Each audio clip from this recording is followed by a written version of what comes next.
Hello mga kagala! Welcome back again to MD's Travel Vlog. So for today's video guys ay kakarating lang natin dito sa Cagayan de Oro City. Pagkatapos mag-drop off sa Laguindingan Airport ay dumiretso na rin ako papuntang CDO Bus Terminal Station. Ito ay umaabot lamang ng 1 oras at ito'y nagkakahalaga ng 200 pesos lamang. Pagdating ko sa CDO Terminal Station ay sumakay na rin ako ng bus papuntang Davao. Pero hindi ako pupunta ng Davao mga kagala dahil hanggang Malaybalay lang ako. So ito ay umaabot ng 2 to 3 hours. So ang bus fare niya ay nasa 225 pesos. So sa oras na ito mga kagala ay nakarating na rin tayo dito sa Malaybalay, Bukidnon. So dahil first time ko makapunta dito sa Malaybalay, Bukidnon ay medyo kinakabahan ako mga kagala. Pero not to worry mga kagala dahil mababait ang mga tao dito. So sa mga nag-aantay kung ano pala ang gagawin ko dito sa Malaybalay, Bukidnon ay aakyatin lang natin ang pinakamataas na bundok dito sa Bukidnon. Ito ay ang Mount Dulang-Dulang, Mount Magnaw at Mount Kitanglad. So sa oras ito mga kagala ay nagta-travel pa rin ako. Almost 1 hour mahigit na rin mga kagala. Pero huwag kayong mag-alala dahil malapit na rin ako sa Malaybalay Public Market. Ang ganda ng plaza ng Malaybalay mga kagala. So magto 12 noon na rin mga kagala. Kakarating ko lang talaga dito sa Malaybalay Market.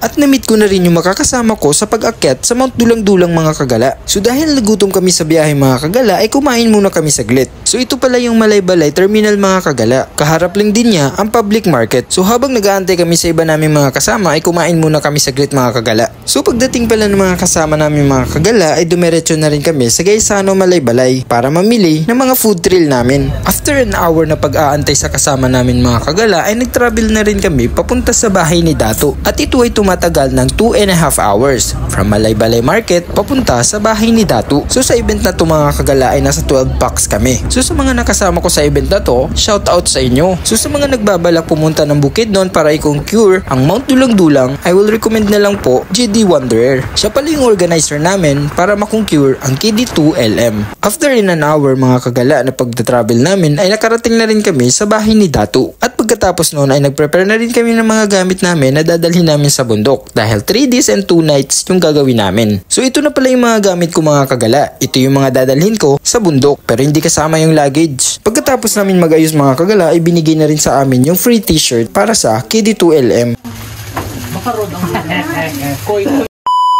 So dahil sobrang lamig dito mga kagala ay humingi muna kami ng kape. Pagkatapos namin mag-coffee mga kagala ay pinaprepare na kami ng 3 piso. So sa mga hindi nakakaalam mga kagala, kapag kayo ay nagbabalak na umakyat ng Mount Dulang-Dulang ay merong ritual na gagawin. Pag meron na kayong 3 piso mga kagala ay ilalagay ninyo yun sa mesa. Pag nalagay nyo na lahat ng 3 piso sa mesa mga kagala ay magsisimula na ang ritual. So sa ritual na to mga kagala ay kailangan ng 3 manok dahil ito ang iaalay para makaakyat kayo ng bundok. Suminalo to kanay so mailing ko tagpalabagan bantay sa lupa na buligan kay yan mamaya dito mailing tigawid ka pirmahan kay masaylo panita itong mga tinirin. Sa oras pala na ito mga kagala ay tapos nang ginilitan yung 3 manok at ang naipon na dugo mga kagala ay ito ang gagamitin para sa ritual.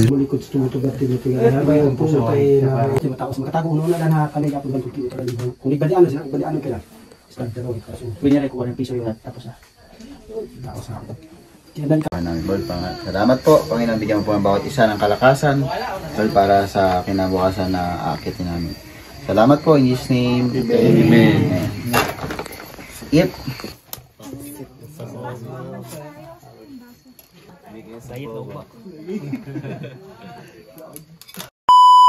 Hello mga kagala, so 6:30 AM, umalis na rin kami sa bahay ni Datu at nag-start na kami mag-trek. Hi guys, welcome to MD's Travel Vlog. So for today's video guys is November 24, 6 AM na. Nag-start na kami mag-trek. Nandito sa harapan ko yung mga kasama ko. Then, meron pa kami mga kasama na nasa hulihan. Medyo foggy siya. So yung trail guys from jump off, madulas siya, maputik kung maulan. So ito yung madadaanan ninyong mga kagala from jump off.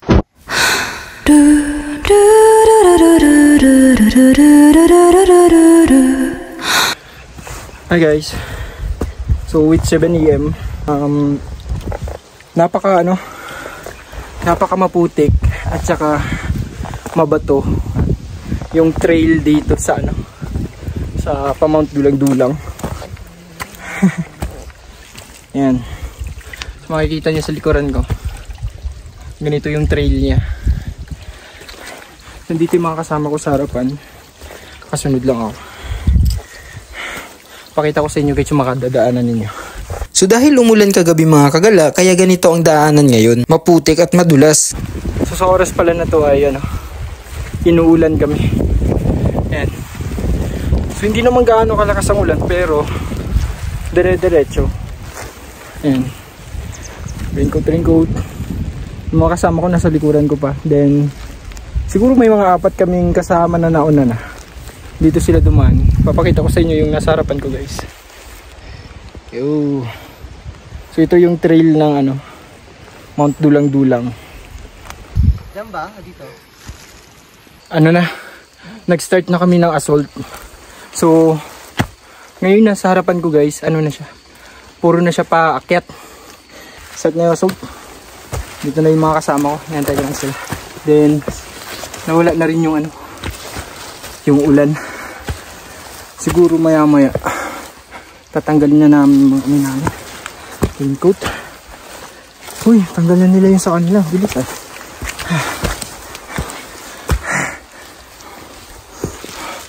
Kasama ko sa baba. Yan sila. Oh shit. Hindi maganda iapak yung sapatos ko sa sa ugat. Wala siyang grip. Hindi siya dumidikit. Dudula siya.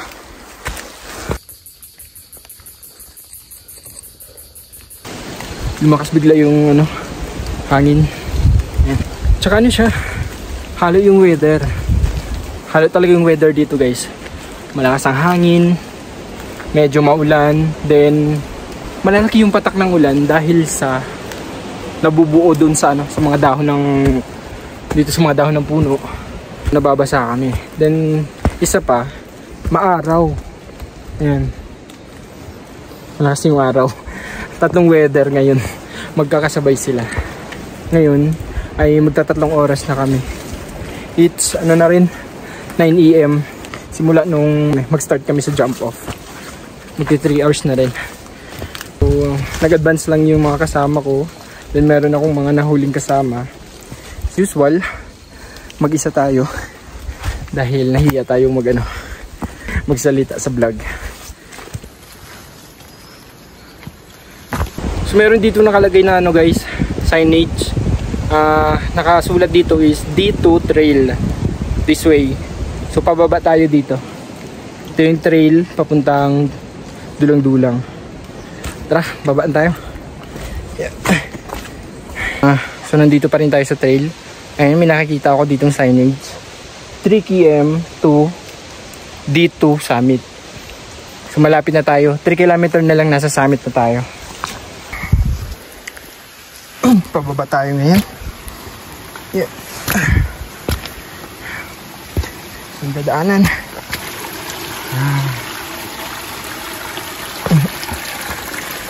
Doon tayo dadaan.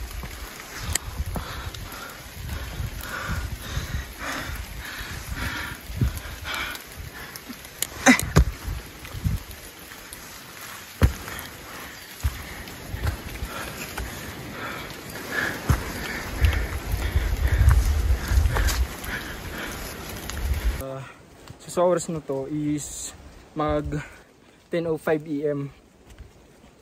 Magti 3 hours na rin yung namin trek. So sa oras na to guys ay ako lang mag-isa. Napahiwalay na ako sa kanila. Bale, may nauna sa akin, siguro mga 4 sila. Mabibilis. Then the rest, yung iba kong mga kasama, medyo malayo na rin sila sa likuran ko. nasa ano pa lang sila. Siguro tatawid pa lang sila ngayon ng ano, yung river. Then doon na rin sila kukuha ng tubig. Ayun. Sa may water station. Actually guys, nasa ano na rin eh. Nasa 2,360 meters na yung ano, yung nakalagay sa compass. So medyo malapit-lapit na tayo. So update ko kayo mamaya guys. So ito yung madadaanan ninyo mga kagala. Ano siya? Assault. Sobrang ahon. Masakit sa tuhod. Nakakahingal. Yan. So I think malapit na rin ako sa ano, summit or sa camping area. Mag-isa lang ako ngayon. Lakad lang.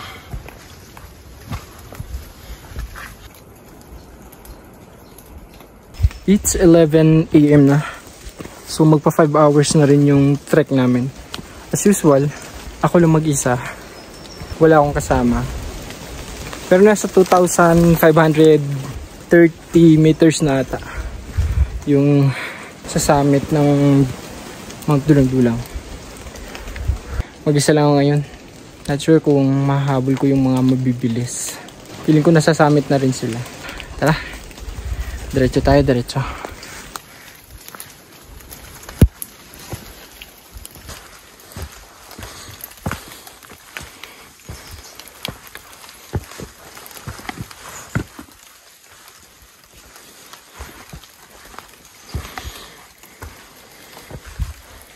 Sobrang ganda ng Mossy Forest. Napakaganda. Solo lang tayo sa trail ngayon. Yun. Nakita ko na. May nakita akong signage. 1 kilometer to Dulang-Dulang Summit. Konti na lang. Let's go. Diretso na tayo. So ipapakita ko lang sa inyo guys yung placard or signage.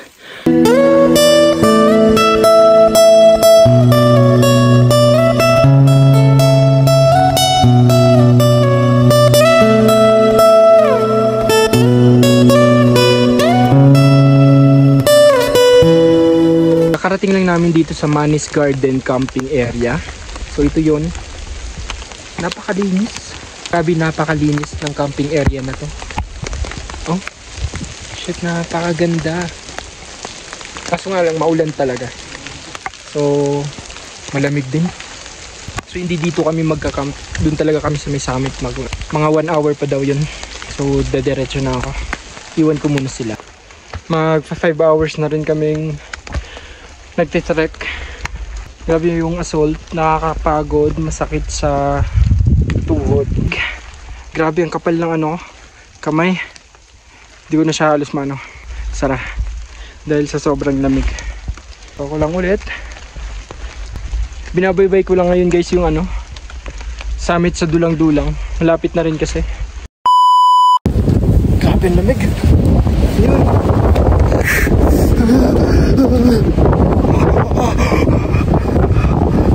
Hi guys. So nandito na kami sa summit ng ano, Dulang-Dulang. Sobrang lamig. Babalik ako. Pa-picture ka ba? Nauna? Hindi na.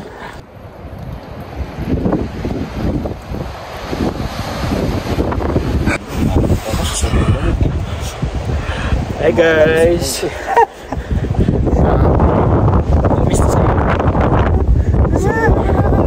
Hindi makikita nyo. Sana bukas ano, maging maganda yung ano, panahon at saka may clearing. Saan? Saan siya? Summit. Yan, Dulang-Dulang. 2938 MSL. Summit din. Mount Kitanglad Range Natural Park. Yan, makakasama pala sila. Asian Heritage. Yan, makakasama. Balik na ako. Balik na kami. Medyo ano, aniligas. Bukas balik kami bukas. Sobrang lamig lang talaga ngayon. Dito sila ano? Daanan. Ito, daanan dito. Nakita namin ng summit. Asan? Ayun o. Wow hindi nyo nakita. Yan. Ayan. Ay, yung... Oh. Ay, okay. Putik kayo. Hindi nyo walang alam. Behave lang. Grabe ang lamig. Hindi naman. Manhid kasi ako eh. Doon kayo. Doon kayo. Pwesto kayo doon. Grabe ang lamig. Ayun, tigas ng kamay ko.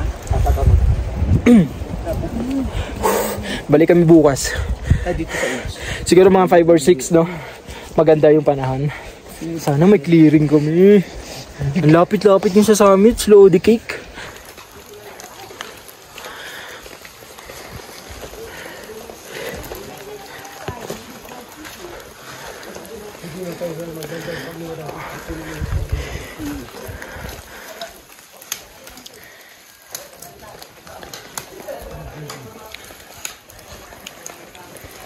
Guys, so dito na kami ngayon sa ano,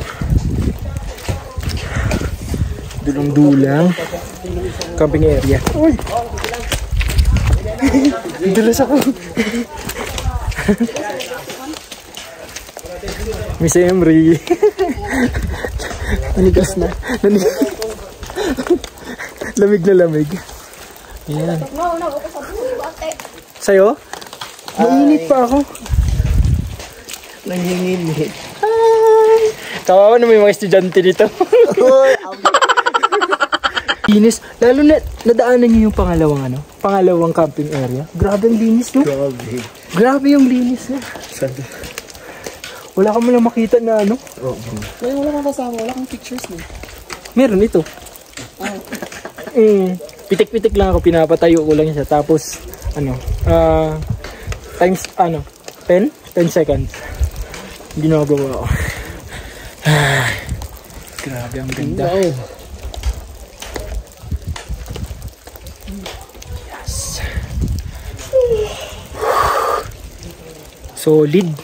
Solid yung binayad nyo pag pumunta kayo dito. So, I think dito siguro ako magtatayo ng tent ko para pagbukas ko mamaya kitang-kita ko yung mga Mossy Forest. Ayan.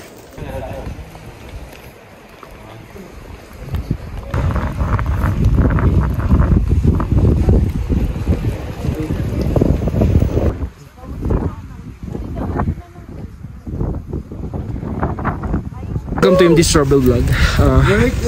So, pabalik na kami ng camping area namin, guys. Grabe, sulit. Sobrang ganda. Kaso wala na yung wala na yung mga tent namin nandun na sa kapila. Then, so ang gagawin namin, kakain muna kami saglit. Ito yung mga kasama namin. Tapos na rin kami magpa-picture dun sa summit ng dulang-dulang. So kuha lang ako ng picture dito, guys. Update ko kayo mamaya pag nakababa kami ng Magnaw.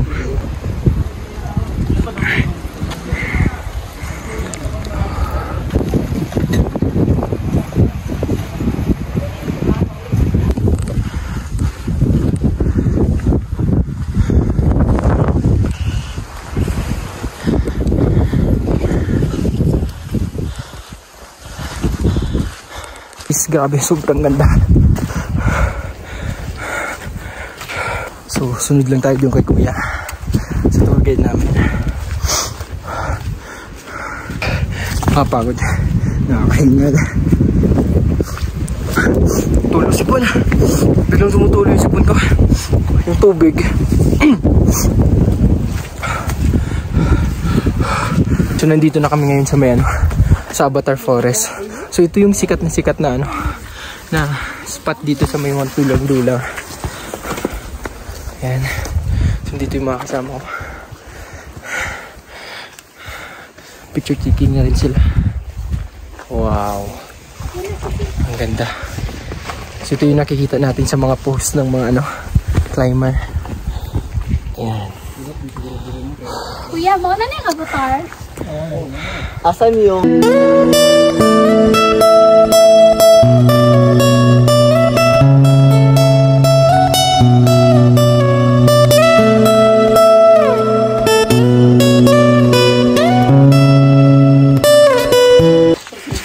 Hi guys, welcome to MD's Travel Vlog.